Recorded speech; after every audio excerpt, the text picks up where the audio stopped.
Good morning and welcome. My name is Lise Grande. I'm the head of the United States Institute of Peace.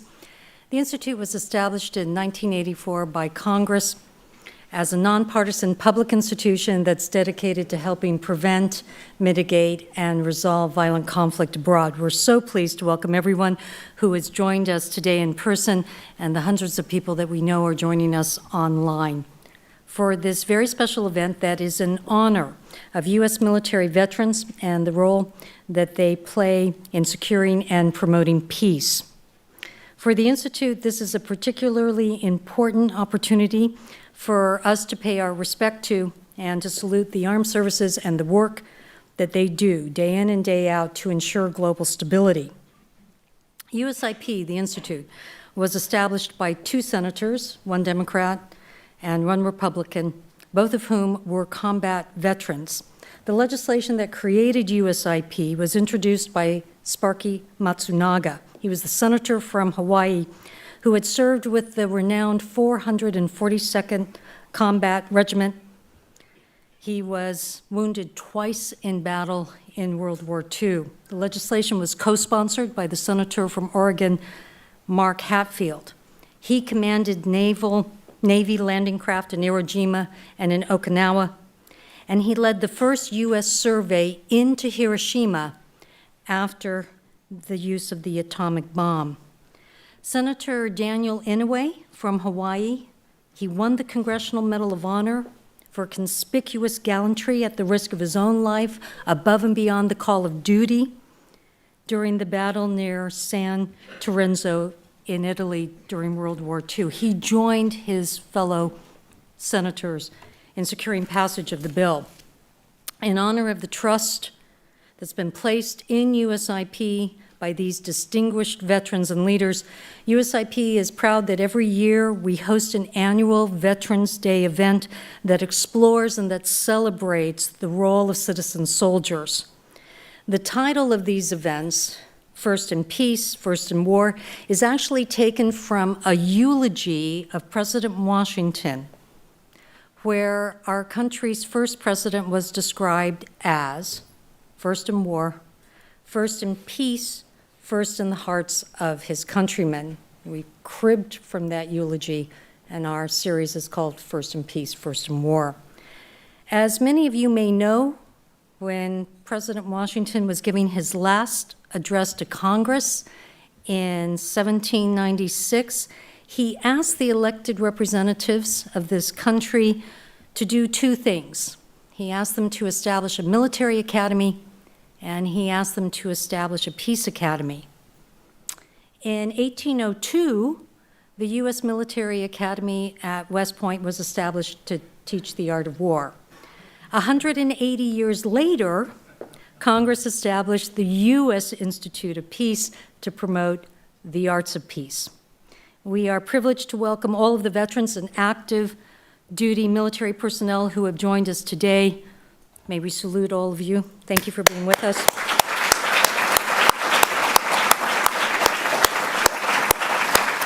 We're particularly privileged to be joined by General Kip Ward, who served as the inaugural commander of the United States Africa Command, Colonel Steve Lee, the president of the Korean War Memorial Foundation, and Jeff Weinbold, who is the superintendent of our National Mall. We also want to single out the military officers who come to USIP each year as fellows. They collaborate with our USIP experts and our staff working in 26 countries across the globe to build peace. The Institute is also very pleased that we have two of the co-chairs of the four-country caucus who have provided videos about how they see their work as veterans who have now been elected to Congress and the efforts they make to build peace based on their military experience. Those are outside of the auditorium on the screens. Today's event is going to begin with opening comments from Dr. Patrick Spiro. He is the executive director of the George Washington Presidential Library at Mount Vernon. We are then honored to welcome to the stage, after Dr. Spiro's comments, Ambassador Douglas Lute. Ambassador Lute retired from the U.S. Army as a lieutenant general after 35 years of active duty, including multiple tours in NATO commands. That was a tour in Germany during the Cold War, and he commanded U.S. forces in Kosovo. Ambassador Lute was the Director of Operations on the Joint Staff, overseeing U.S. military operations worldwide. From 2007 to 2013, Ambassador Lute served at the White House under Presidents Bush and Obama. He was the assistant to the president. He was then the Deputy National Security Advisor for Iraq and Afghanistan, and he was the Deputy Assistant to the President on Afghanistan, Pakistan, and India. General Lute was appointed the U.S. Ambassador to NATO from 2013 to 2017, and he currently holds the McDermott Distinguished Chair of Social Sciences at the U.S. Military Academy. Joining Ambassador Lute on the stage will be Admiral James Fogo. During the Admiral's 39 years of active duty in the U.S. Navy, he served as Commander of United States Naval Forces Europe-Africa, Commander of Allied Joint Force Command Naples. He served as the Director of Navy Staff, Commander of the United States Sixth Fleet, and earlier in his career, he was a commander of the attack submarine USS Oklahoma City. Admiral Fogo is currently the Dean for the Center for Maritime Strategy at the Navy League of the United States. He has received numerous awards, including Distinguished Service Medal, Defense Superior Service Medal, the Legion of Merit, and the French government awarded him the Légion, I can't speak French well, d'honneur. Both Ambassador Lute and Admiral Fogo are members of USIP's Senior Military Advisory Group. This is a very special group. It's comprised of retired officers who have served in the highest command positions and senior positions in Washington, D.C., and who provide sage advice and guidance to the Institute on all matters of conflict, warfare, and reconciliation. We are delighted to welcome Rear Admiral Peter Cressy, who is going to moderate the discussion with Ambassador Lute and Admiral Fogo. The Rear Admiral was on active duty for 28 years in the Navy. He had operational assignments in Alaska, Japan, Iceland, Italy, the Mediterranean, and he was a commander in NATO Air Mediterranean during Desert Storm. After retiring from active service, Dr. Cressy served for 6 years as the Chancellor of the University of Massachusetts at Dartmouth, and for 2 years as President of the Massachusetts Maritime College. Rear Admiral Cressy is currently the Director of Executive Leadership Programs at the Washington Presidential Library. May we please welcome Dr. Spiro for his opening comments.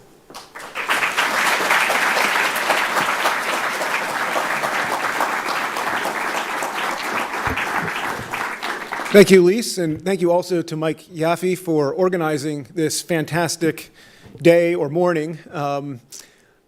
It's great to be here in the morning. I'm so used to Pavlovian. At George Washington's Presidential Library, we host a lot of events, most of them in the evening time, so it's a little unusual to say good morning, but good morning. Thank you all for taking the time this morning to come in for this event. I just want to talk a little bit about George Washington. Lise mentioned his farewell address of 1796, which for me is one of our founding documents. I think there are 3 founding documents. There's the Declaration of Independence that establishes the principles upon which this nation was founded. There's the Constitution, which creates a framework for how to govern. And then the farewell address is Washington's prescription for how to govern in a democratic republic that can be fractured, that can be divisive, the way forward. But today, I actually don't want to talk about that farewell address. I want to talk about Washington's other farewell address. It's much less known. In fact, the George Washington's Papers Project has yet to print it in their official volumes. But it's Washington's farewell address in 1783. It's the address that he delivered to the troops as he was returning home to Mount Vernon as the great Cincinnatus, the general who had an enormous amount of power but decided to give it up and retire and return to a life of agriculture. And why I find this so interesting is because this topic is first in war and first in peace, and this is the moment when Washington is transitioning himself from being a wartime leader to a peacetime citizen in this new republic. And this address, coming in 1783, was coming at a momentous moment for this country, but also for all the troops who had been fighting this battle for freedom. For 2 years, from 1775 to 1781, the United States Army, the Continental Army, was engaged in battles throughout the eastern seaboard to secure American independence. But after the Battle of Yorktown in 1781, the United States fell into a truce, and the troops found themselves stationed for 2 years outside in New York, in Newburgh, in New York. And those were 2 very difficult years for the Army. The troops were uncertain about their future. They were anxious about their status. And there were several mutinies that Washington faced during this period of time. So his address to the troops coming in 1783 really was for him a prescription, just like the farewell address of 1796 was a prescription for how to govern. His address in 1783 was a prescription to troops for how to be citizens in this republic. And so there are a few things that I want to highlight from his talk that I think are particularly pertinent today, especially as I think about the distinguished guests that we're going to welcome onto this stage soon in their own careers, both in military life and outside of it. The first thing that Washington said is that one of the things that happened during this war was something incredible, a transformation in the way people imagined who they were and their responsibilities to their society. Before the American Revolution, colonists were divided by their colonies. They thought themselves as a Pennsylvanian or a Virginian first. They never thought of themselves as Americans. They most often looked east across the Atlantic to London for how to act, what to believe. But during the war itself, the troops had forged bonds that transcended these divisions. And this is how Washington described this transformation. Who that was not a witness could imagine that the most violent local prejudices would cease so soon, and that men who came from different parts of the continent, strongly disposed by the habits of their own education to despise and quarrel with each other, would instantly become but one patriotic band of brothers. The war itself and being a soldier had transformed these colonists into Americans. But Washington also knew that these Americans, these veterans who were returning to civilian life, were anxious to return to home. They wanted to return to home, but they didn't know what awaited them. They didn't know what their status was going to be. And so he gave them some words of advice. He said, "It is universally acknowledged that the enlarged prospect of happiness opened by the confirmation of our independence and sovereignty exceeds the powers of description." So it's a hopeful future. And for soldiers, the brave men who have contributed so essentially to these inestimable acquisitions, the happiness they're about to receive, retiring victorious from the field of war to the field of agriculture, just like Cincinnatus, can participate in all the blessings which have been obtained. In such a republic, who will exclude them from the rights of all citizens and the fruits of their labors? He continued, "The commander-in-chief conceives little is now wanting to enable the soldier to change from the military character they're used to into that of citizen." So Washington assured all of these veterans that they were going to be fully fledged citizens entitled to the same rights and liberties that any other American had. But then he does something. He turns the tables on these veterans and tells them what their responsibilities and obligations as citizens are to this republic.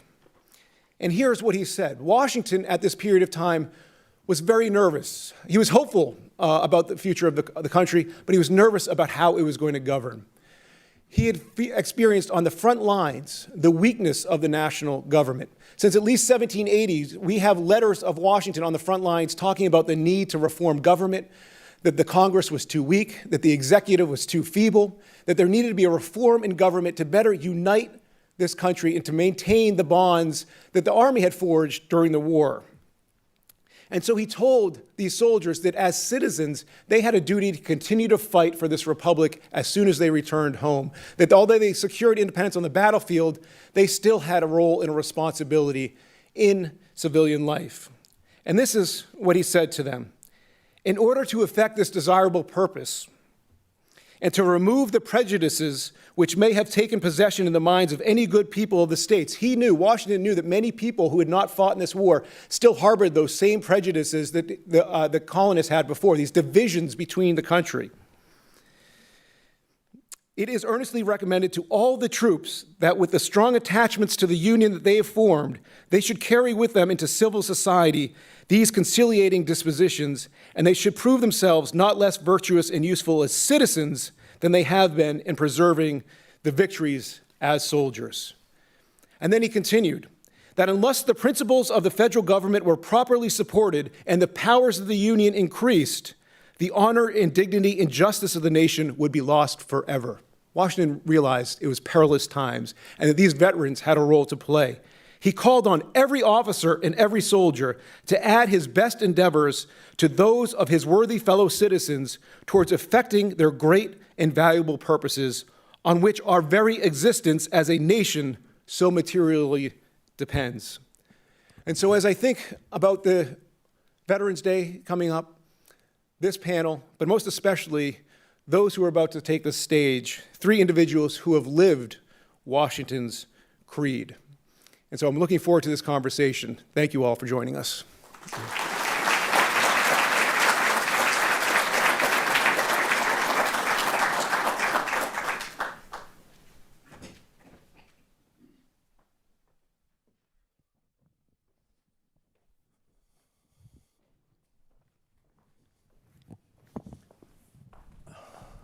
Well, this was a very select group, and as many of you know, Washington, as they measured his coffin, determined he was probably 6'2.5".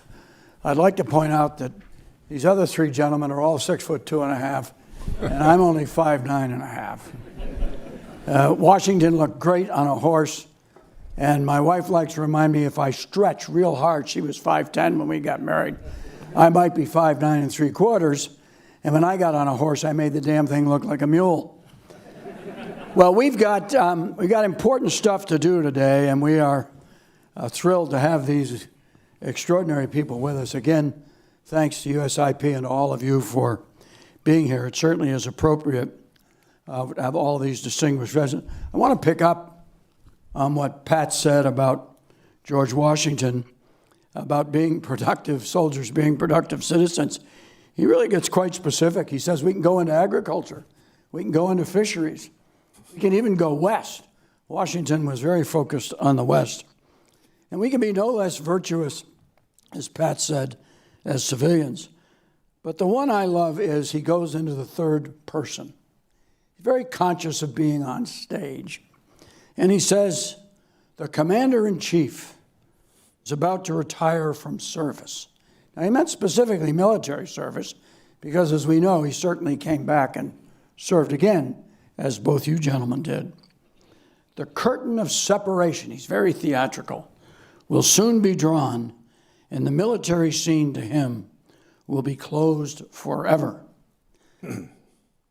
But yet, as a general, he agrees and he retires, but he comes back. He comes back when he's called again to go to the Constitutional Convention, and then, of course, it's a foregone conclusion that he'll be president.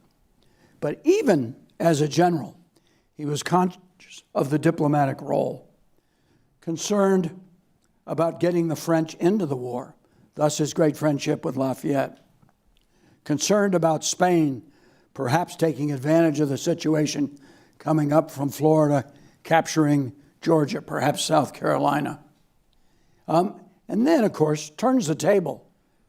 As president, he goes to being commander-in-chief of the diplomatic corps at the same time, concerned about keeping us out of war.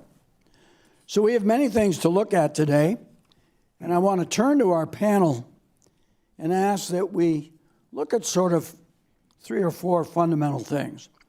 First, your perspective as citizen soldiers in the present, looking at the example of George Washington. Military officers in uniform and out of uniform as peacekeepers, as soldier diplomats, your stories and anecdotes. I've had a chance to look at some of them. I know will be fascinating to folks. And as a veteran, and we have so many here in the audience today, how do you view your role as a citizen? How was it shaped by your time in the service? Well, Ambassador, let me turn to you first. You had the either the thrill or despair, I don't know, of working in various administrations after being a great soldier with extraordinary experiences. Why don't you lead off, sir? Well, thanks, and thanks to Lise and USIP for bringing us together this morning, especially on the sort of the eve of Veterans Day. So my experience on either side of this curtain that you described, right, military service to civilian service, was a pretty stark awakening. So on a Friday, I was a 3-star director of operations on the Joint Staff, and on Monday, I changed into civilian garb and went to the West Wing, where my new duty assignment, right? The only thing on my calendar that first Monday was 0700, brief the president, right? And this was because my portfolio was Iraq and Afghanistan. This is 2007, Iraq is burning, the surge is underway in Iraq, Afghanistan's a bit of a second thought. But that was my portfolio. I thought, you know, I've been doing Iraq and Afghanistan for a number of years. This isn't going to be that hard. I got there early, you know, I read the presidential daily briefing, I read the intel of the day, I talked to Dave Petraeus and Ryan Crocker in Baghdad. I had my little 3x5 card with, you know, the 3 points I was going to make with the president at 7 o'clock. 7 o'clock, president walks over from the residence, yells my last name, my cue to get up and walk in and brief him, and I make my 3 points. He has a couple, you know, it's a short conversation, 5 to 7 minutes, and that was it, right? So I go down the hall, down the stairway, just below the Oval, and I take my jacket off and say, well, that's it. That's the only thing on my schedule today. This is going to be a pretty sweet job, right? A few minutes later, one of President Bush's assistants comes down and says, oh, General Lute, I'm so happy I found you. And then he looked at me and said, I didn't even know this was an office, he said. You know, it was actually a closet, which was the only available space, I think, in the West Wing. But at 8 o'clock, you're supposed to be back up in the Oval Office for the PDB, the Presidential Daily Briefing. This is a CIA briefing to the president every morning. President Bush took his at 8 o'clock. I thought, well, you know, I've read the PDB. It's all about Iraq, which is the dominant theme at the time. I'm supposed to be the Iraq guy. Yes, I believe I know how to get to the Oval Office. You know, I believe I can do this. There's no competing events on my calendar, right? So at 8 o'clock, I make my way back up there. The door closes, about 7 or 8 of us in the room. The CIA briefer is briefing President Bush. It's all about Iraq. Because I'm so familiar with this, and because I wasn't on the hook to brief, I'm kind of gazing around, you know, thinking, wow, I'm from Michigan City, Indiana. What am I doing in the Oval Office, you know, twice in the same morning? I thought, like, wow, that's why they call it the Oval Office, you know? Because if you look at the ceiling, you can really tell. I remember thinking, there's this grandfather clock there by the main entrance. I wonder if that chimes every hour on the hour. This could be disruptive, I thought to myself, right? Briefing goes on, right? A few minutes into the briefing, the president looks seemingly right at me and gives me this towards the door. I thought, he saw me gazing around, okay, not paying attention, and he's now dismissing me. I panic, right? This is my first morning. I thought, my first line of defense, I will ignore him, I said. It was my first day, okay? Bear with me. So a few minutes go by, and this repeats. He now again looks up from the briefing, nods me towards the door. I thought, well, I can't ignore him. He's clearly, there's something going on. This is not a good sign on my first morning. I begin to pack up my notes, getting ready to leave. Josh Bolton, George Bush's White House Chief of Staff, is watching all this, somewhat amused. He sees the first nod, the second, sees me now packing up. He says, Doug, the president doesn't want you to leave the meeting. Barney the dog is outside in the Rose Garden scratching on the door because Barney's bed was in the Oval Office, right? You are closest to the door. He only wants you to get up and let Barney in.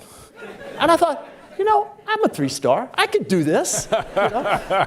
And so I tell you this story because it's a bit of a vignette that represents this this curtain that Washington was talking about, right? I mean, life is tremendously different. It's an entirely different culture on either side of this curtain between being, and I found that I sort of passed through this curtain without knowing it on that first Monday morning.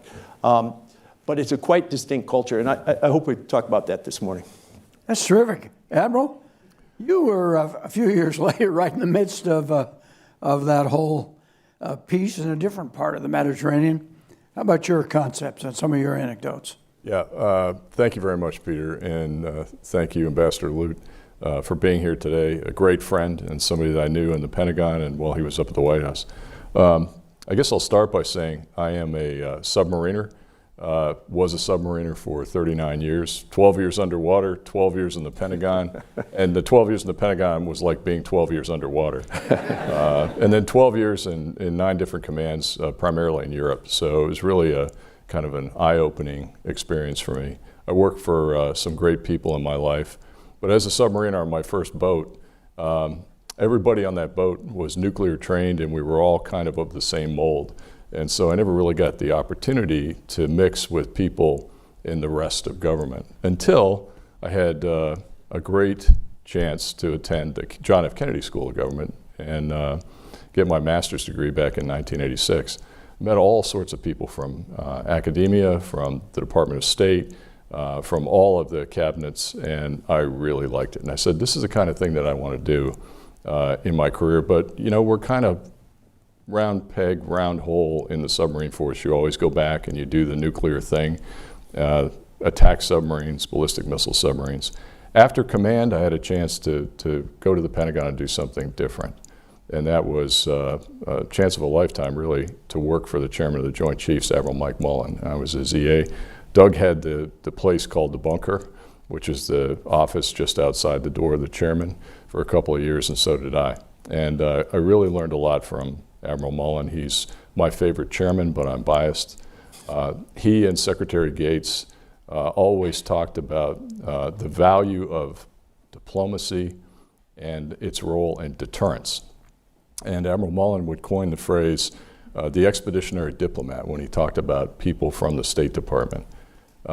Secretary Gates, I remember, oftentimes we get an opportunity to look at some of his speeches and offer anecdotes or remarks. He went out to Kansas University, Kansas State, and made a speech about the expeditionary diplomats and what Mike Mullen had told him about the importance of this partnership with our civilian counterparts, and the fact that Admiral Mullen used to say, you know, I'd give up one aircraft carrier, that's about $13 billion, and give that money to the Department of State if I knew that it could be used to expand our network around the world. And keep in mind, this is when Ambassador Lute was up at the White House, you know, working with President Obama, and we were involved in 2 ground wars in Iraq and Afghanistan, not so much today.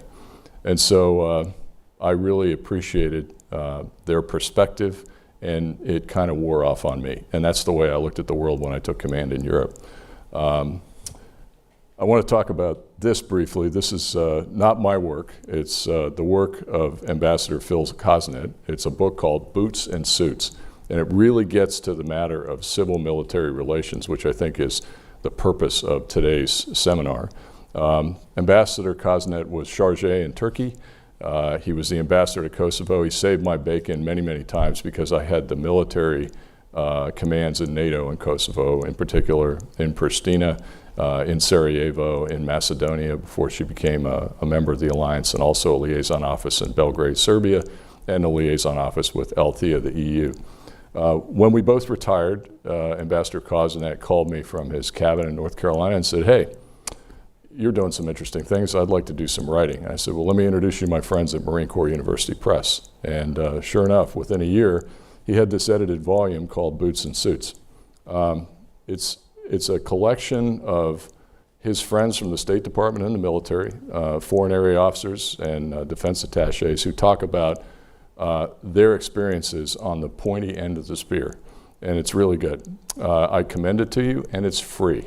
If you get on the website for Marine Corps University Press, you can download it for free on your device. On the cover, there's an interesting photo. And while he was going through the editing and the publication process, and General McKenzie did the foreword, I did the preface, really talks to our work with the rest of government. There was some controversy over this photo. And because it was his personal photo, it was a little grainy. And Marine Corps University said, "Man, we can't put that on the cover." And so, I made a phone call, he made some phone calls, and they published the book with the grainy photo of Phil Cosnet in a Kevlar vest, a Kevlar helmet, holding a 9mm Beretta, and walking amongst the troops. They'd just been ambushed on the way to Najaf, I think. And he got out of the vehicle as a Foreign Service officer to try to help the Marines or whoever was going after the insurgents that tried to attack this convoy. And the caption reads, because he was headed to Ashura, and I think he had his suit in the car, "Never wear a pink shirt to a firefight." And so it's quite a controversial thing, and actually pretty entertaining. The next quick anecdote I want to talk to you about is General Ward is here, right? Is he in the audience? I think he was coming today, but I want to talk about General Ward with great reverence. While I was in the Pentagon in 2008, 2009, before my assignments as the Commander, Naval Forces Europe and Africa, General Ward came back as the first AFRICOM commander. And I got a seat in a briefing. It was probably the last seat in the room. And they call those seats in the corner of the room in the back the strap hanger seats. So I was a strap hanger, and I got to listen to him talk about his first encounter with members of the 54 African states on the continent as the new AFRICOM commander, the COCOM that was going to try to help. And he was very self-deprecating, and I never forgot it. He said, well, when I went to brief some of the prime ministers and the defense ministers and the chiefs of defense, I put up a chart on the PowerPoint screen, and it was the continent of Africa. And I said, ladies and gentlemen, this is my AOR. And the African leaders said, General, what's an AOR? And he said, my area of responsibility. And their response was, General, whose responsibility? Yours or ours? And so he advised us to be very careful in dealing with allies and partners. It's their country. They have to provide the solutions to their problems. And from that grew the new definition of the acronym ASAP, ASAP, as soon as possible, not in Africa. African solutions to African problems. And I spent 10 years of my life overseas working with the African partners to try to build capacity in the coastal nations so that they could go after illegal trafficking in narcotics, human trafficking, and weapons trafficking. And it's a symbiotic relationship with the terrorists, because in order to get from the Sahel up to Libya to put people in small rubber rafts, many of whom drown coming across the Mediterranean, you've got to pass through a terrorist checkpoint. Every time I set foot on the African continent, I was reminded by Admiral Mullen's remarks on expeditionary diplomats, and I didn't go anywhere until I stopped in the embassy, talked to the ambassador, or talked to the country team. And many, many times they saved my bacon and prevented me from making a mistake. We worked together, and it turned out very well, and that's a function of that relationship. So thank you for the opportunity to chat. Well, that's a great transition to talking a little bit about the different perspective that all of us in Washington have. I remember so well, after my first command as a young naval commander of a squadron out in the West Coast, I came east to be the George Marshall Fellow at the State Department. Wow, what an education. I thought I could write. I couldn't hold a candle to Richard Haas, who was my boss at the time. Of course, nobody can. But I was stunned because a year or so later, I was sent up to Capitol Hill to be the liaison to the House of Representatives. And of course, I'd been already brainwashed at the Pentagon. I was very conscious of how differently everybody in Washington thought about. Where you stood on an issue was where you sat in the great bureaucracy of Washington. And would you comment a little bit, Ambassador, on the different perspective that civilians and military bring, the Hill brings, state brings, this wonderful institution brings, the Pentagon brings to decision-making, perhaps a few anecdotes along that line. Well, I think Graham Allison coined this phrase, where you stand depends upon where you sit, right? And what he was saying is that if you're from the State Department or from the intelligence community or from the military, you have very different views on the same issue, right? So it's as though you're looking at this from entirely different perspectives. I think the military role in this is really important. And Washington certainly epitomizes this, right? I mean, he put his uniform away and never took it out of the closet again, right? So he sort of exemplifies this sharp divide between civil and military. In my experience, the civil-military relationship works best when there are a couple principles that we adhere to. First of all, as military officers, we have to understand that we're the subordinates. I mean, it's not military-civilian relationships, it's civilian-military relationships, which puts it in the right order, right?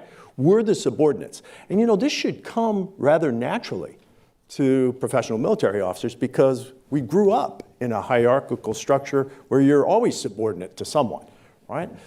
But we have to remember that especially this subordination in our system, in our democracy, which goes all the way back to the Constitution, is really the bedrock of civil-military relations. So first principle, we are the subordinates.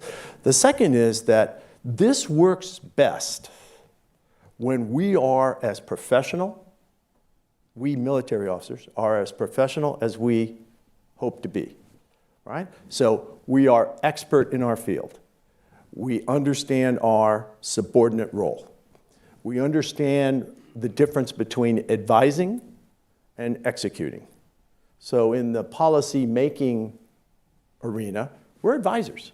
We're simply advisors. We're not the decision makers, right? And the elected civilian officials have the right, as Peter Feaver from Duke University reminds us, civilian leaders have the privilege of being wrong, right? I mean, that's just the way the system works.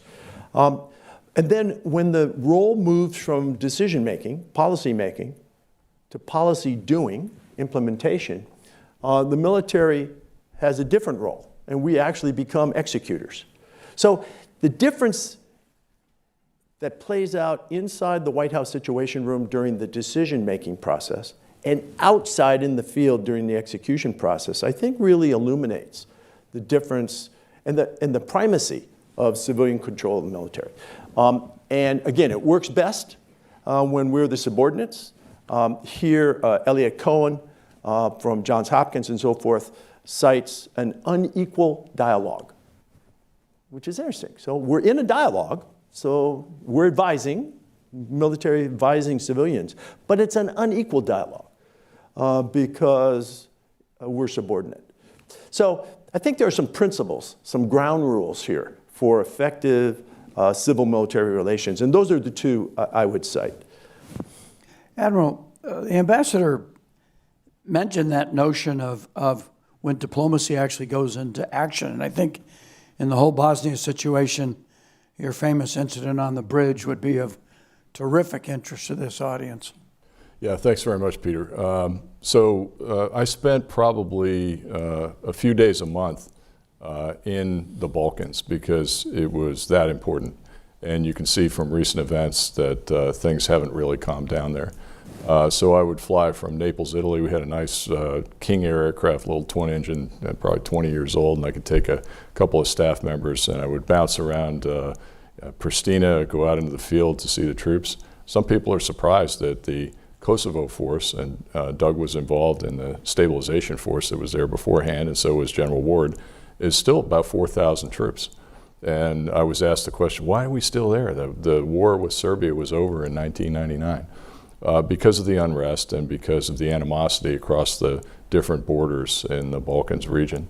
You know, it's the same reason we're still in the Sinai. It's the same reason we're still in Korea, to keep the peace and security and stability. And I learned from a great mentor, Admiral Grog Johnson, how important this was. He was 14 years in the job before me as the commander of Allied Joint Force Naples. And I had the pleasure as a desk officer in the Pentagon of flying back through Naples and meeting with him during his regional ambassadors conference.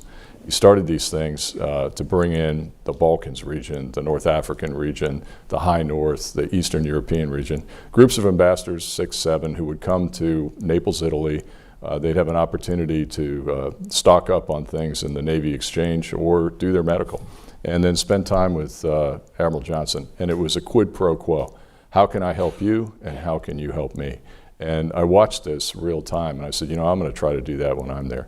He did advise me. He said, be careful. I had a great boss in General Jim Jones as SACEUR, and you need to talk to your Supreme Allied Commander, make sure you're not ruffling feathers by speaking to prime ministers, defense ministers, or ambassadors. And with General Scaparotti, it was okay. So I realized right away I was going to have to spend some time not only with the troops, but also with the local governments down in the Balkans to keep the peace. Prime Minister Haradinaj, who was difficult, was the prime minister at the time. Ambassador Kosnet dealt with him, and also the new Prime Minister Albin Kurti.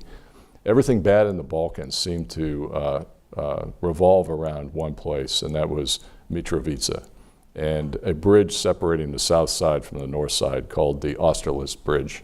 And the EU spent a fortune building this bridge, which still to this day has Jersey barriers and no vehicular traffic, because the Serbs live on the north side, the Albanians live on the south side. And just after I got there as a 4-star commander, a popular Kosovo-Serbian politician named Oliver Ivanovic was assassinated. I mean, he was shot 9 times in the back going into his political headquarters in northern Mitrovica. And Grog Johnson had deployed the NATO reserve force there to quell the violence in 2004. I mean, he had 1,000 troops come in and stop Serb and Albanians from hurting themselves across that bridge, the Austerlitz Bridge. So I got in a helicopter and said, take me there right away. And I met my Italian commander on the ground, General Coachi, and I said, I want to speak to the mayor of southern Mitrovica. He was a Kosovar Albanian named Agam Batiri. He'd been a mushroom farmer in Netherlands and made a lot of money and come back, and he was going to be the guy that saved Kosovo. A really good man. Nice transition from agriculture. There you go. It all walks of life. So I said, hey, you and your police chief, this thing happened. He goes, yeah, it happened up in the north. And I said, well, would you consider walking across the bridge with me and meeting the mayor of northern Mitrovica, who was the top of the Serbian list in their parliament, Goran Racic, and his chief of police, and maybe we can talk about this. He said, sure, I'll go with you. And as we walked across that bridge, it immediately struck me the people on the bridge were lining the bridge, and they were scared. And they were calling out, saying, will you stay? Is KFOR going to protect us? Will you help us? This is terrible. And you have to give human beings reassurance. And so I said, of course we're going to stay. Yes, we're here for you. We're not going anywhere. We're going to try to solve this thing. And everybody has a lawyer, and somebody's whispering from the back, sir, you can't say that. That's a police action. Well, no, not really. If you look at the UN Security Council Resolution 1244, I was charged with a safe and secure environment in the Balkans. And it's still that way today. So we met Goran Racic, and then General Coachi says, look, why don't we have after we talked about it, we're going to solve this thing, let's have a 4-way handshake. And that picture was pretty cool, and it went viral. And it meant a lot to me, and I think it meant something to them, and it provided some reassurance. Now the caveat is, things aren't good today. Albin Kurti and President Vucic hadn't been able to come to compromise. There's been violence. Kosovo KFOR troops have been shot, burned in recent violence a couple of months ago, and we still haven't solved that murder. So we need the boots on the ground, and we need our expeditionary diplomats to bring this thing to fruition once and for all. Ambassador, and thank you, sir. And Ambassador, in the real world, those particular and very important relationships between individuals in the field, I think I remember that you've cited that special relationship with General Petraeus and Ambassador Cochrane had. Would you like to comment on that and what you take from that? Right, so I told you my funny story about the first Monday morning, but you may have missed, I mentioned that before I went in at 7 o'clock in the morning, I called Baghdad and spoke to Dave Petraeus, who I'd known for, at that time, something like 40 years, and Ryan Crocker, who was his civilian counterpart, the ambassador in Baghdad. And I made that call because I didn't want to brief the president on things that came from only the sort of bubble of Washington, D.C., right? That's Washington looking at itself in the mirror, right? I wanted to try to reach out, break through that, and I saw my job as essentially what Clausewitz would call a directed telescope. In other words, break through the bureaucracy and so forth, tell me what's actually happening on the ground. So I made this call. And what was really interesting is that these two leaders, one military, one civilian, I think to this day stand as the best example of what today is a euphemism around Washington, whole of government approach, right? I mean, if you read the national security strategy, the national defense strategy, the national military, this term, whole of government, is littered all through those documents, right? And we cite it as though this is the magic sauce, right? This is the magic that allows us to achieve our objectives on the ground. My observation over the last 15 years is we very seldom pull it off. Sorry. I wish that were not the case. I wish this were second nature, right? And in fact, the Institute here has a role in trying to bring whole of government, all the agencies together, sort of working in the same direction. But Petraeus and Crocker pulled it off. And here's how they did it, right? First of all, they both were able to subordinate their personal egos so that neither of them had to be declared the proconsul of Iraq at the time, right?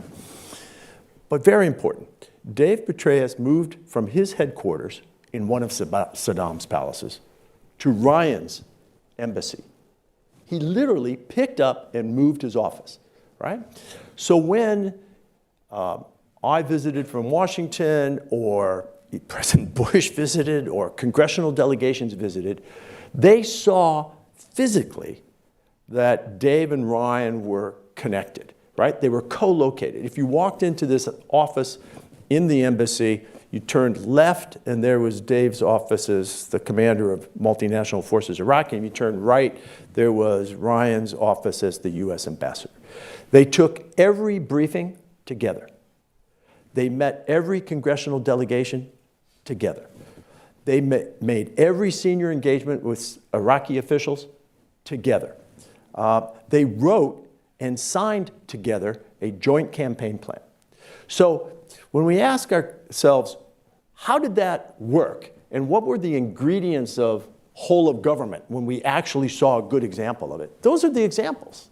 This is both of them subordinating themselves a bit to reach out with the other. And now you can imagine when Dave Petraeus moves his headquarters from one palace and co-locates with the ambassador, the message that sends to everybody in that chain of command. And pretty soon you had as many military people in the embassy as you had civilians, right? So it's a really powerful example, I think, of leadership at the top, but also the importance of co-location and not just talking a good game about whole of government, but acting like it. You know, it's so important to this co-location piece. I remember distinctly at a much earlier time, 1991, 1990, the first move to save Kuwait. And I was, right next door to your headquarters in Naples. Right. And they had done a very smart thing. We had a U.S. command, which was, and then we had right underneath it, a floor below, was the NATO command. And we shared everything. We spent a great deal of time, and all of those officers, whether they were French, whether they were Turkish, whether they were Greek, Italians, British, got along, and they became our conduit to the various embassies. So that when we had to conduct overflight rights with simple things like fully loaded F-A-18s in order not to, we had to get those just-in-time weapons to the front. It required this conversation with each embassy, with each government as we flew over.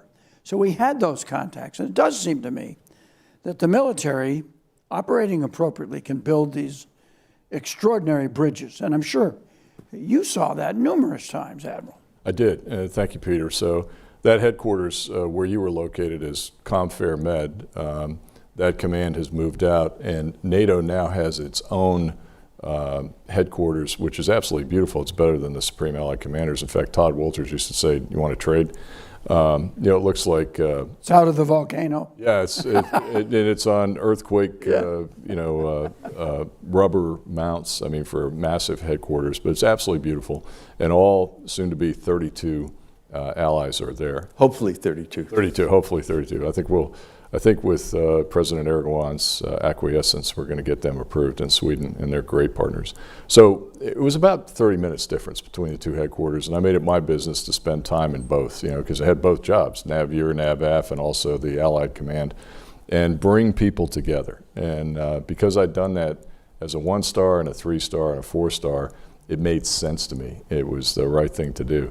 And a good example of what you're talking about is when Jens Stoltenberg came and said, look, NATO has a 360-degree approach, and we're pretty good in the high north, we're not bad in the east, but we're not very good in the south.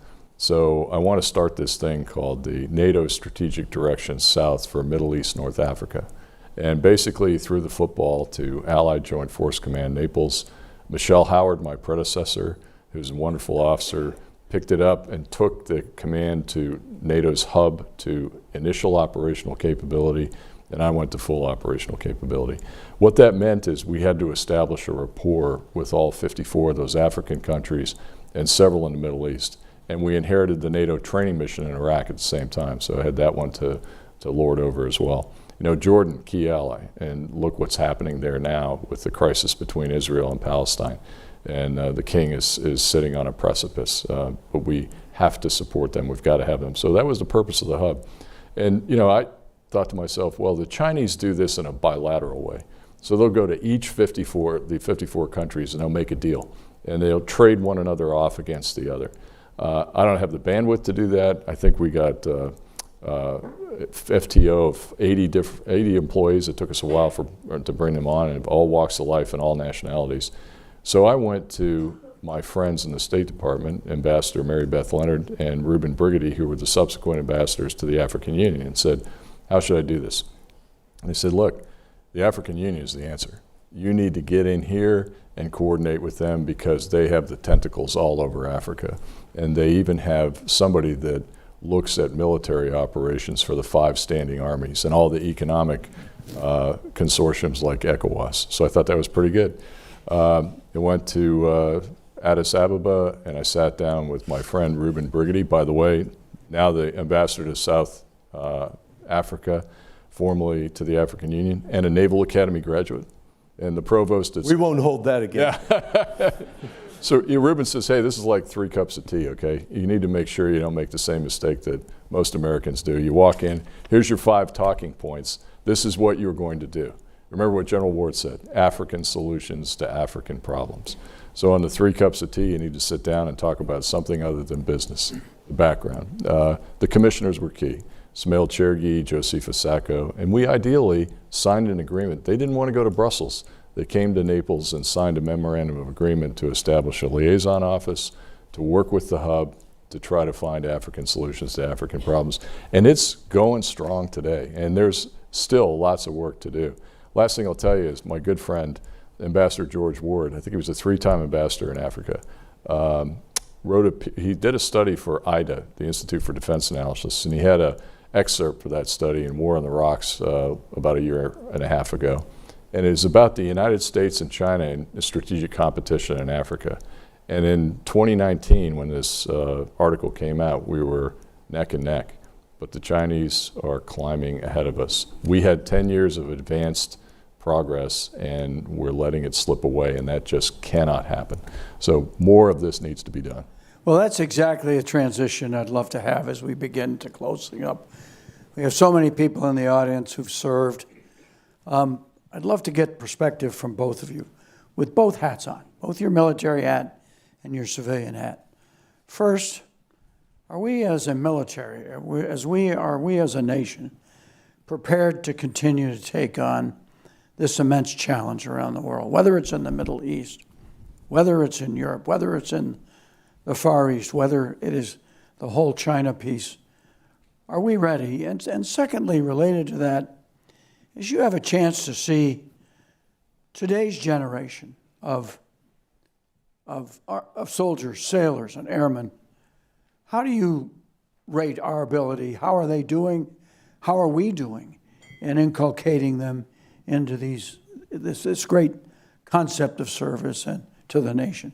Ambassador, I'll start with you. Well, you pose it as, which choice do we take? Do we take a choice of being engaged and having these responsibilities and interests globally, or do we just dismiss those and sort of retrench, right? And I think it's a false choice. I mean, you cannot defend America from America's borders alone. You cannot promote American prosperity with the domestic economy alone. We are so intertwined today that there's really no choice but to protect our interests abroad. And we do that through a number of ways. I mean, we do it on a case-by-case basis in conflict areas, like support for Ukraine, or support for Israel today, and so forth. We do it bilaterally every day with 190-some embassies and so forth around the world with military commands like the ones that Jamie has commanded.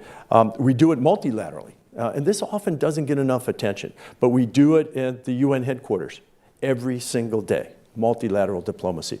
We do it every single day at NATO headquarters in Brussels, where now 31 allies are all under the same roof.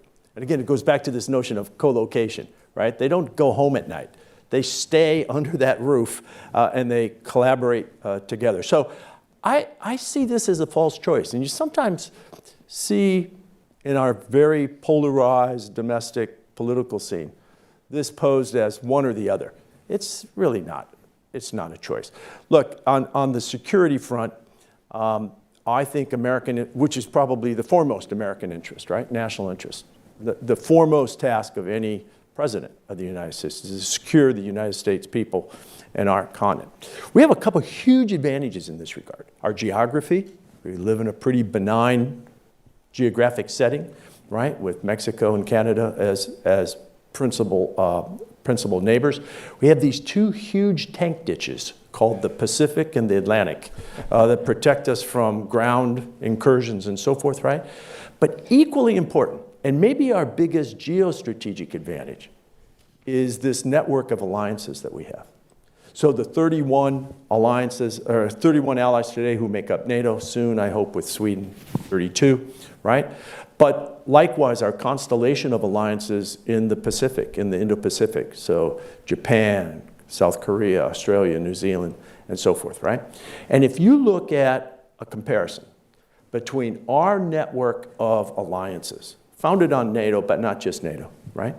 And compare it in a strategic sense to the alliance structures supporting Vladimir Putin or President Xi of China, there simply is no comparison, right? The most, one of my favorite juxtaposition of two photos is after the Vilnius summit, in the NATO summit in Vilnius this summer, all the heads of state and government assemble for a family photo, right? So here you have Secretary General Jens Stoltenberg, President Biden, all of President Biden's counterparts, and it would fill this stage. In fact, you could not get them all on this stage, right? That is juxtaposed against Vladimir Putin at the same time, meeting with a representative from Iran and North Korea. So compare the two photos, right? Which team would you rather be on, right? And so the multilateral diplomacy of things like the alliance structures and the United Nations are fundamental to us, and we simply don't, it's not even a reasonable conversation. There's simply no choice. Thank you. Admiral? Yeah, I couldn't agree more with Ambassador Lute, and I want to seize on the subject of the tank traps in the Atlantic and the Pacific. Which I know are good operating space for submarines. They are. So it shows the inner service work here. Two things to remember about those tank traps, which are the oceans, the Atlantic and the Pacific, and that is what Robert Kaplan, the great author, one of my favorites, says in Asia's Cauldron, the tyranny of distance and the stopping power of water. And the only way for the United States to project its power and to maintain stability and security with all of these incredible alliances that we have out in the Pacific and in NATO is to be able to have a strong forward presence and primarily a naval presence. Now you'll note that I am a naval officer, so I am slightly biased. If you think about what happened just prior to the war in Ukraine, December of 21 before February 22 and the attack, we had 3 ships in the Black Sea. The USS Mount Whitney, my favorite ship, my command ship when I was 6th Fleet, Arleigh Burke and Porter, and we pulled them out so as not to exacerbate Vladimir Putin and not to push him into attacking Ukraine. Well, he did anyway. And we created a new normal of virtual presence. Ladies and gentlemen, virtual presence is actual absence. So we have to be there. Now, everybody laments the fact that the United States oftentimes is the world cop.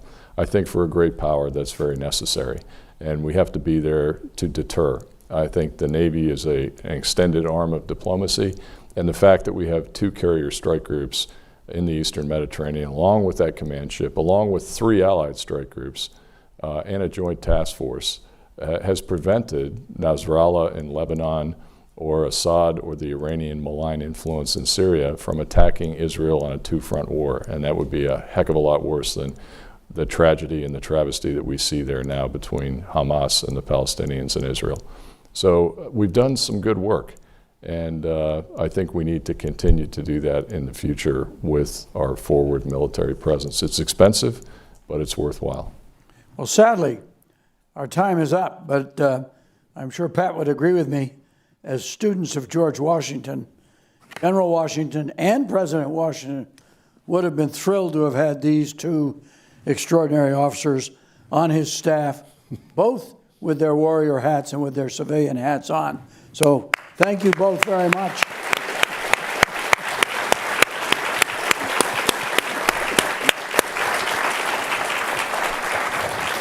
I think it's important to end up, as to pick up on your remarks, Admiral, that General Washington said at one point after the revolution, that recognizing that we didn't have a Navy at the time and the French Navy had been of invaluable assistance in the great victory at Yorktown, that with a Navy, all things great and glorious can happen. So I know we mostly have Army and Air Force folks out there, but I hope there's a few Navy folks too. We're absolutely thrilled to have you.